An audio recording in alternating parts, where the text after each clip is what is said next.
Le fils de l'homme le plus riche du pays voulait découvrir la vraie vie d'écolier. Il a expressément demandé à son majordome de le conduire à l'école dans un vieux triporteur délabré. En le voyant porter un sac de toile tout usé, ses camarades de classe ont tous pensé qu'il venait d'une famille pauvre. Mais à cet instant, une berline de luxe fit une entrée spectaculaire par le portail de l'école. Quand le garçon s'est retourné pour voir de quoi il s'agissait, il a réalisé que c'était en fait la voiture de sa famille. Il s'avère que Jacques, le fils du chauffeur, voulait gravir l'échelle sociale. Alors il s'est fait déposer par son père chauffeur dans la voiture de luxe, histoire de frimer devant ses camarades comme un gosse de riche. Jacques s'est alors avancé et s'est présenté à tout le monde, en apprenant qu'il portait le même nom de famille que l'homme le plus riche de la ville. Les élèves ont tous cru qu'il était le fils du milliardaire nouvellement transféré. Face à ce malentendu, il n'a volontairement rien corrigé. Au contraire, il savourait leur admiration. C'est alors que la plus belle fille de l'école apparut soudain à l'entrée. Elle salua chaleureusement le garçon devant tout le monde.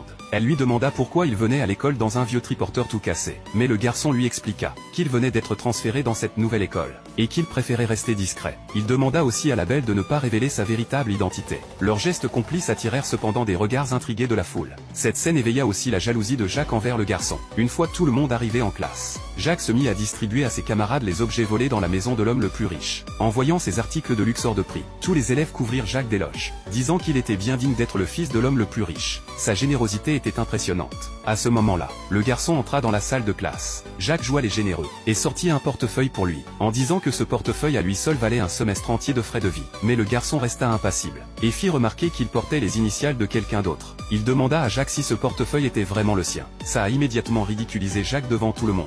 Il s'empressa de dire qu'il avait dû se tromper en le prenant. Mais seul le garçon connaissait la vérité. Tout ça n'était que de vieilles affaires qu'il avait demandé à son majordome de jeter. Alors il adressa un avertissement amical à Jacques pour qu'il arrête de frimer autant. Jacques paniquait intérieurement en entendant ça, mais il fit mine d'être en colère, et exigea de savoir ce que le garçon insinuait. Les camarades qui venaient de recevoir les cadeaux de Jacques prirent aussitôt sa défense. Ils s'en prirent au garçon, disant qu'il était simplement jaloux du milieu aisé de Jacques. Tous ces propos biaisés finirent par faire sortir le garçon de ses gonds. Il dit à Jacques de rester à sa place, sinon il révélerait la vérité à tout le monde sur le champ. C'est alors qu'une fille pauvre mais brillante prénommée Annie fit son entrée. Comme l'histoire du garçon venu à l'école sur un triporteur cassé s'était déjà répandue comme une traînée de poudre, Annie crut à tort qu'il était un élève dans la même galère qu'elle.